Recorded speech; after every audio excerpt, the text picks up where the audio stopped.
everybody. Danielle here, founder of Sedge.org, and tuning in. Hopefully, you guys are tuning in with me live today.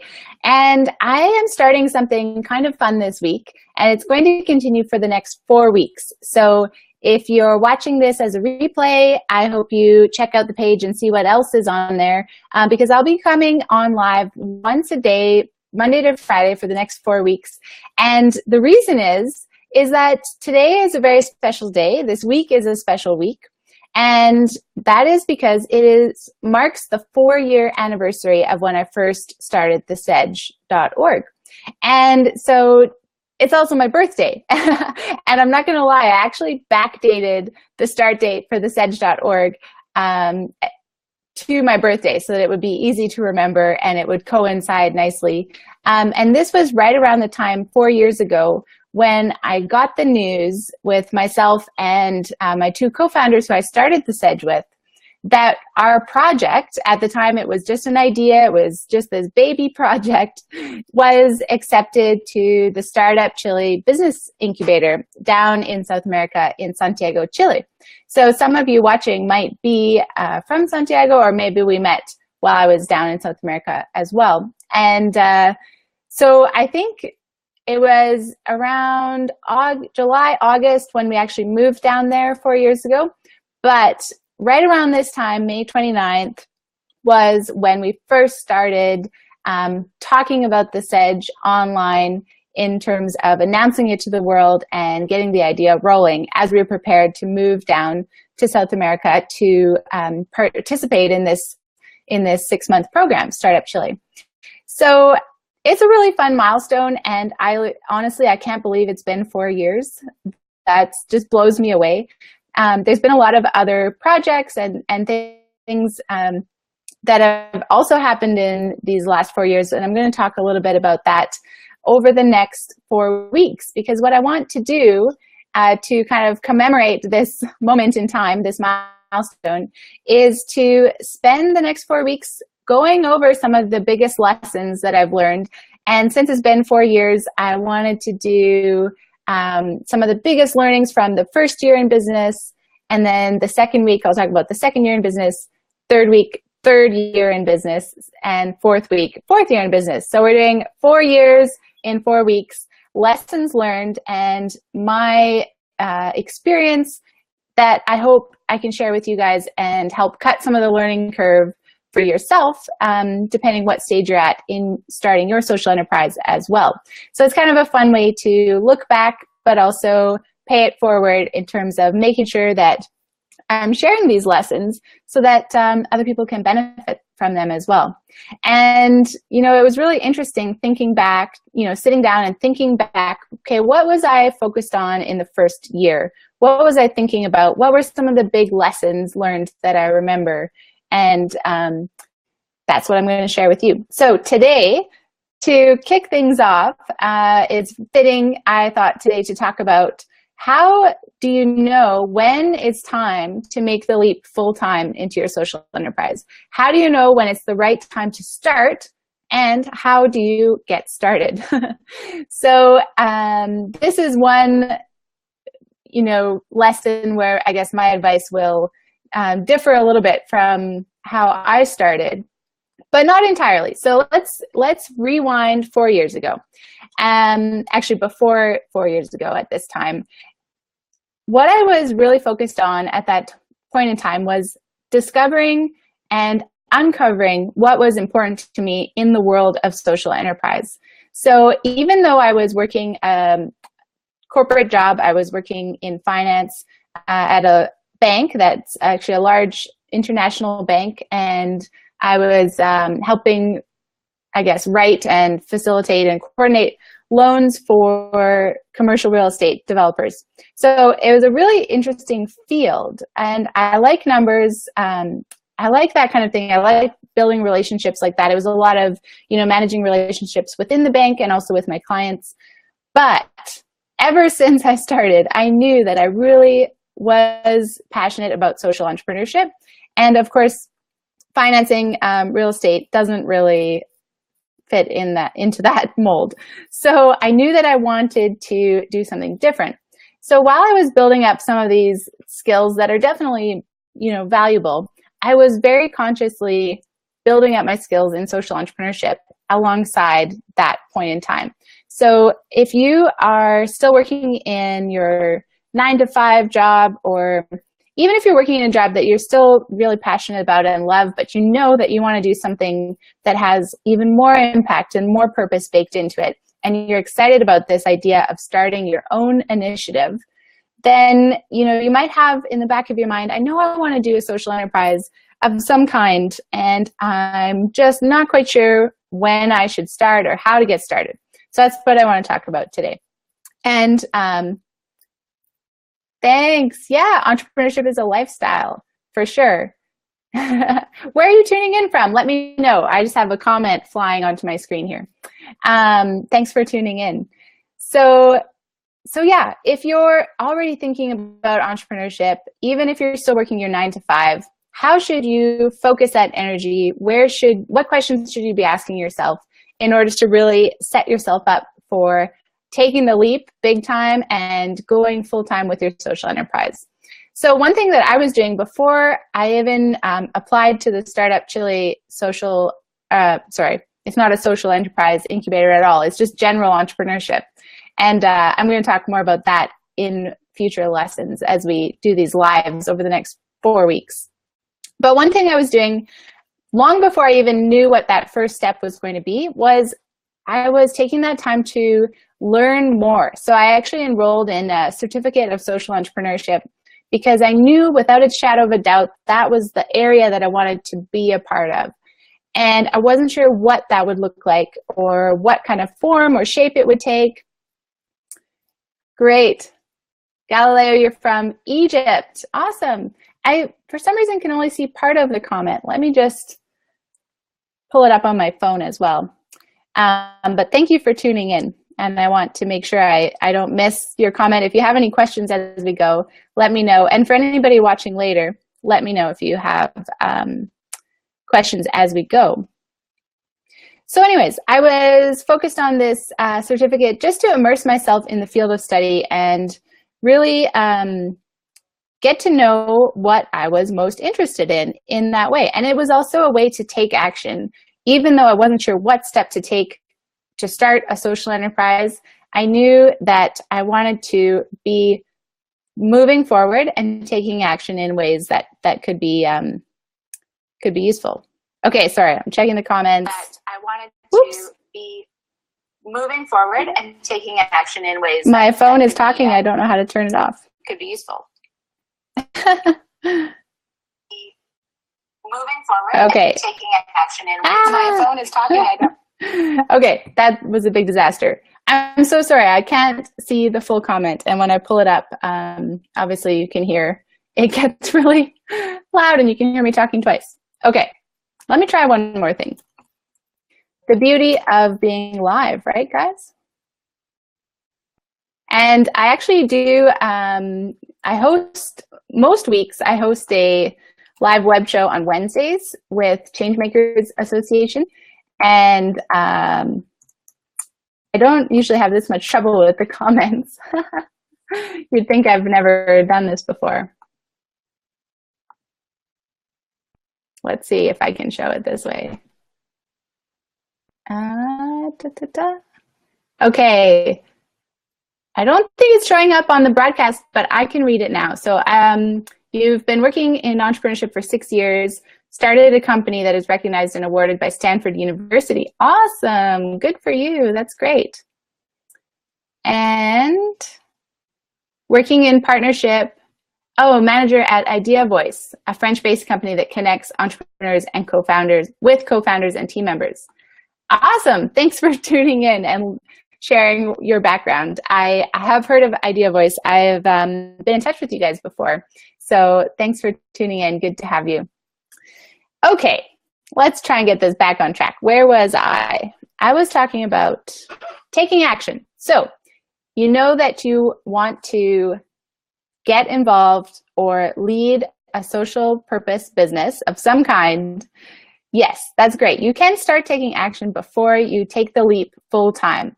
And so I have 3 ways that I want to suggest are great ways to take action, even before you've kind of formally taken that leap into running your own social enterprise. So the first one is to get super clear on who you want to work with and your why, your driving purpose and motivation for the work that you want to do. So this is something that I talk a lot about in the Map Your Mission in 5 Days, which is a free email course that I have at thesedge.org, and I'll put the link in the comments after the broadcast. And this is actually day 1 of the course, is finding that North Star, finding that why that drives every decision that you make and that will really help guide the direction that you take as you start to design and develop your social enterprise. So for myself, that was pretty clear, I guess, from university time when I was starting to do more social entrepreneurship training and courses and working with people, other students in my school to deliver programs.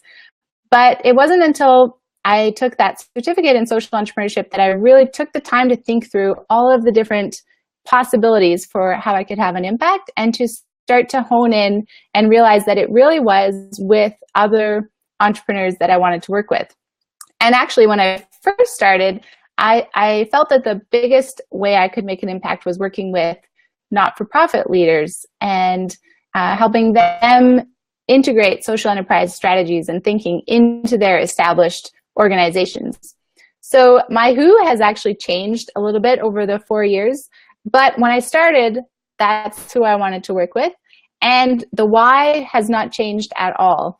And it's always been to help create an environment, a community, learning opportunities where people are empowered and grow their skills and their understanding of bringing entrepreneurial thinking into their impactful project and using that in order to grow their work wider and further and have it be even more impactful than it could be otherwise. So that's always been the why, and that's what I've been really focused on. So I encourage you, if you're not clear on who you want to serve and the driving purpose behind that, your why for wanting to do this work, then definitely take some time now to think about that. And if you need some extra help on formulating that, you can check it out in day 1 of the Map Your Mission course that I have on my website. The second thing that I suggest you do before you take the leap is to set a time frame, set a goal. Okay, we have another comment. Starting a social enterprise is not as hard as sustaining it.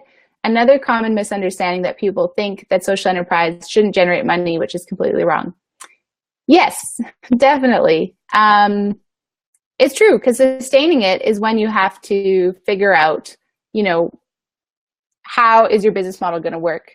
Starting something, you have an expectation that it's not going to be necessarily bringing in all of the funding that you need right from the beginning, because you're still trying to develop your offerings, grow your potential customers and clients, and really get super clear on how you deliver value to them and how you exchange that value in terms of bringing in enough money to keep yourself going. So yeah, the startup phase can be easy in that sense, where you might have lower expectations for the revenue that you're generating.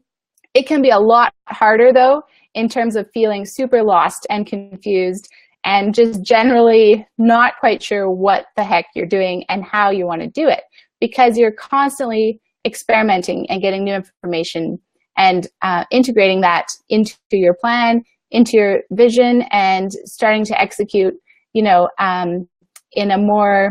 with more clarity at every step of the way. So I think you have a good point there on the funding, but not to say the startup phase isn't, much easier than the sustaining phase. But that brings me to the time frame goal, the second piece that I want to talk about, because it's so true that the amount of work, the amount of work expands to the amount of time you give it, right? So if you're in your 9-to-5 and you really want to start an impactful initiative, but you're not quite sure when or how or what it's going to look like, if you don't set yourself some kind of timeline You can call it a goal if you want, or if you're anti-goals. I'm definitely not anti-goals, but just set any kind of timeline to help give yourself that framework of time so that you're not letting your exploration phase expand into forever. So that you're giving yourself a milestone where you're going, okay, at the end of this year, in 6 months, I am going to see where I'm at. And my goal or my objective within those 6 months is to really get clarity on my purpose, who I want to work with, and how I want to work with them. And you can definitely do all of that before you leave your 9 to 5 and take the leap. So, you know, there's this other saying that Marie Forleo always says, which is, she's a business coach in the online space, which is start before you're ready. So set yourself a timeline. And even if it feels like it's too short, maybe make it shorter than you think you should make it, so that can help drive and motivate you, or at least give you that moment where you've decided you're going to stop and see how far you've come and decide what you're going to do next. And that pause is really important for planning your next steps. So it's okay to start before you're ready, and just set that timeline, even if it feels scary, because it will really give you that framework to get started. And the third suggestion that I have to start taking action before you are officially launching your social enterprise is to get out there and talk to those people that you know that you want to work with, and all of the people who are already supporting them and working with them. When I say all of the people, obviously you're not going to talk to everybody, but that is a really easy step you can take before you get started to help inform, your perspective of what is your role in that whole ecosystem for that group of people that you want to make an impact with. What's already happening out there? What are people already doing to support them? How is that group of beneficiaries or clients, how are they solving the current problems that they have? What solutions are they looking for? What are they thinking about? All of that good stuff. And I have to say, I guess in my case, looking back, 4 years ago, I was very clear on the who and the why. I had the time frame because I was taking my certificate in social entrepreneurship, and I knew that after that I was going to decide what to do in terms of leaving my job or starting something on the side or whatnot. And that in that time frame was when I found Startup Chile and made an application. So I had a timeline with that. I knew exactly when they were going to make their decision about, yes, the Sedge can come down to Santiago and get started, or no, sorry, not this time. And at that point, that was kind of the decision moment where I was going to figure out what my next step was. And it was interesting because even before we heard the decision on the decision date, I had already decided no matter what the decision was, I was going to leave my job and start working on the Sedge, and which was really exciting. So even just making that decision to apply to a program like that helped me make that decision regardless of what the outcome was. And so that's how you can really take your next steps into your own hands and start making progress towards this moment when you are going to leap full-time into launching your social enterprise. So that's my advice. And I guess, depending on your personality and how you like to work, whether you get really stressed out with, uncertainty, or, how conservative you are with managing your cash flow, it could even make sense to keep your current 9-to-5 job until you have tested an offer with your audience. So I would say you can definitely go as far as working through your why and your purpose, getting to know the people in this space, having those conversations with them, setting that time frame, and actually putting a minimum viable product or your first offer or product out into the world and to start to get feedback. So for most businesses, I would say you can definitely find an MVP or a minimum viable product or a first offering that you can do while you're working full-time at something else. And that's something I'd love to chat more about with you guys, to brainstorm what that might look like. And I will later this week talk about MVPs and how you can go about figuring out what your MVP will be for your social enterprise. But yeah, so I think, you know, if you're more conservative or if you don't have as much funding saved up, like savings to support yourself as you get started, definitely make that your goal to make your first few offers to your audience, whoever that might be, before you leave your 9-to-5, and see how it goes. And then you'll have that much more information to make that decision, big decision, if you are leaving a current job. There's also other ideas in this phase in terms of, you know, finding some part-time work where you can still have some cash flow coming in on a consistent basis, but free up that time, that part-time of your day, to work on your social enterprise and start developing that offer. So yeah, I just wanted to share some of those things. I think we got another comment.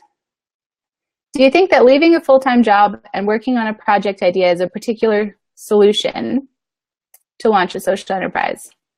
Can you elaborate on that? I'm not sure.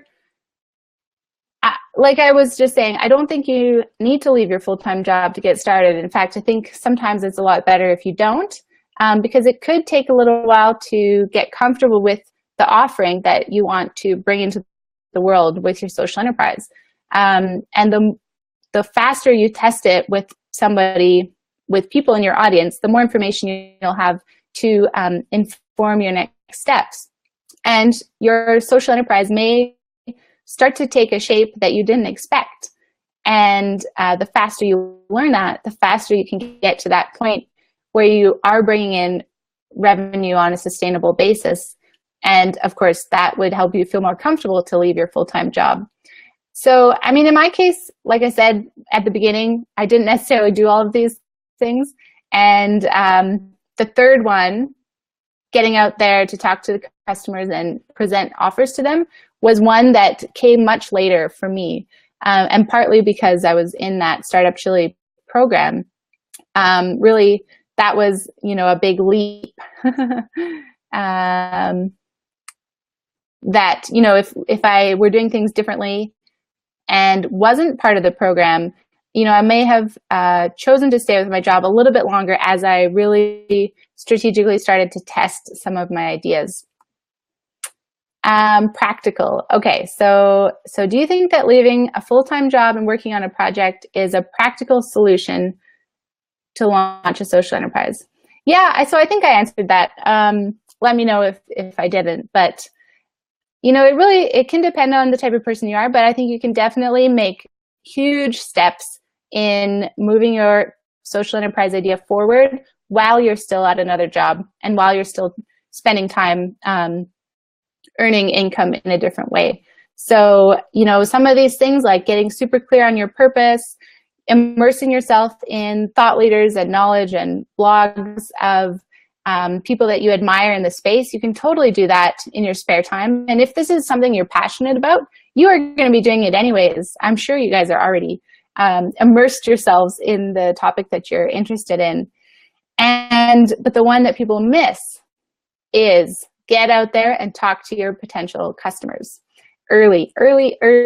And not just the customers, but all of the stakeholders who are part of that ecosystem, who might already be serving those customers. And that will take you leaps and bounds further. So that's another topic that I talk about a lot in the Map Your Mission in 5 days, the free email course that's on my website, and I'll put the link in the comments below because it's so important. And yeah, as I sit down and reflect on these past 4 years, my big lessons learned in the first year, which is what I'm going to be talking about all week this week, every day, I'll do a new live. It was really about customers, you know, getting to know your audience and what they're interested in, what they need from you, and also make offers and figure out what do they you provide and what does that look like. So I'll talk about that more later in the week, but thanks so much for tuning in. I'll leave it at that for now. So if you missed the beginning, I am doing a throwback to the lessons learned over the last 4 years since launching the Sedge. So we're going to do 4 years in 4 weeks over the next 4 weeks. And just take a look at some of those big lessons learned that I've experienced and flip them into opportunities for you guys to cut the learning curve, or just get that extra edge on whatever it is you're working on right now in terms of challenges that you're facing with your social enterprise. So today I talked about when you should get started and make the leap into full-time running your business, and what you can do before you make the leap. So thanks so much for tuning in. Yeah, thanks for coming. And yeah, so a lot of the rest of the lives this week and going forward will be more specific, actionable things about actually running your social enterprise. But today was all about getting started. So thanks for coming. Thanks for watching. Let me know in the comments if you're watching the replay if you have any questions or ideas. Would love to hear from you, and we'll talk soon. Okay, thanks. Bye.